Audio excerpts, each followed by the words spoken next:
Tous les gens de Belvédère le savent. Le diable en personne vit sous une roche surplombante près de la cime portant son nom. Les chasseurs et les bergers qui l'ont aperçu errant sur les pentes rocailleuses de la montagne ne les contrediront point. Alors, me direz-vous, si on sait où est le diable, pourquoi ne le chasse-t-on pas ?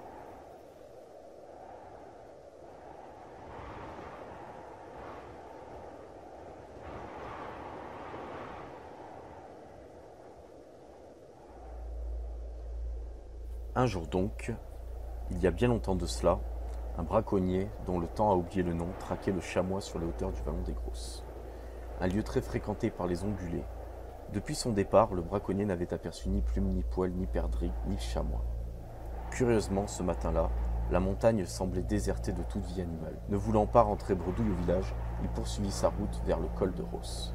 Tout à coup, il aperçut quelques dizaines de mètres au-dessus de sa tête, posté sur un rocher et semblant le narguer, un magnifique cerf à l'imposante ramure. Bien que surpris de voir un cerf à cette altitude, bien au-delà de la limite forestière, le chasseur ne pouvait pas laisser passer l'aubaine d'enrichir sa collection de trophées. Il arma son fusil et tira 2 coups de feu en direction de l'animal. À sa grande stupéfaction, les balles ricochèrent sur le pelage du cerf. Sans hâte, l'animal se mit à gravir les prairies en direction de la baisse cavalier.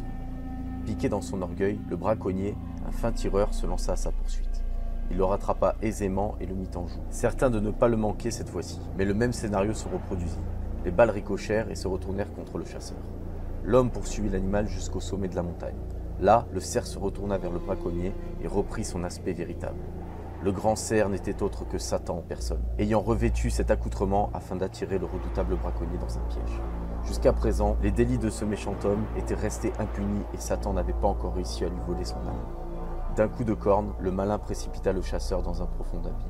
Jamais on ne retrouva son corps, sans doute mijote-t-il dans un chaudron de l'enfer que le diable a installé dans les lacs de son royaume.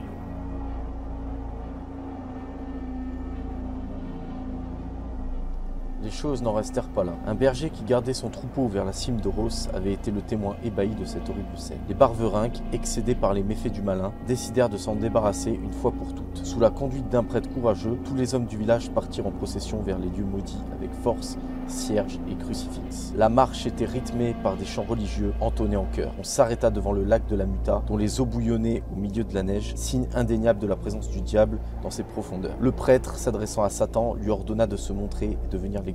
Corne noire, peau écailleuse rougeâtre, queue fourchue, Lucifer apparut sous son aspect le plus hideux. Une odeur nauséabonde l'accompagnait tandis que les eaux du lac fumaient et se couvraient d'une fine pellicule de soufre. Horrifiés par un tel spectacle, les pèlerins lâchèrent leur objet sacré et s'enfuirent aux 4 coins de la montagne. Mais le prêtre eut la présence d'esprit de jeter de l'eau bénite au visage de Satan. Celui-ci poussa un cri horrible de rage à faire trembler les montagnes et dut s'avouer vaincu. Il s'envola accompagné de toute son armée et les Barverinques accueillirent cette victoire sur les forces du mal avec de grands cris de joie.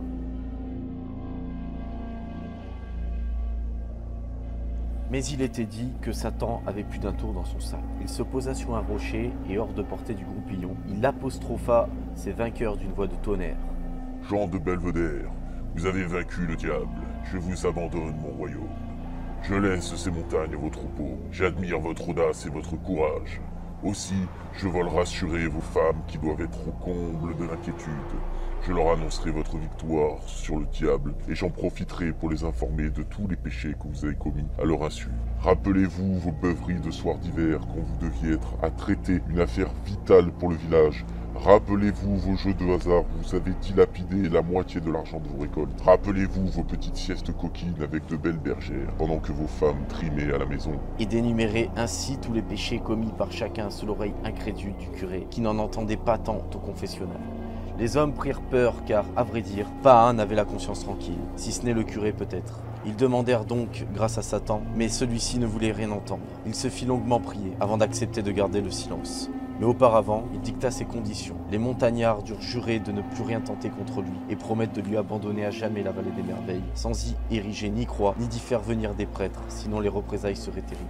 Aux grandes dames du curé, les hommes promirent et c'est ainsi qu'on dénomma la montagne où Satan se cachait. La cime du diable.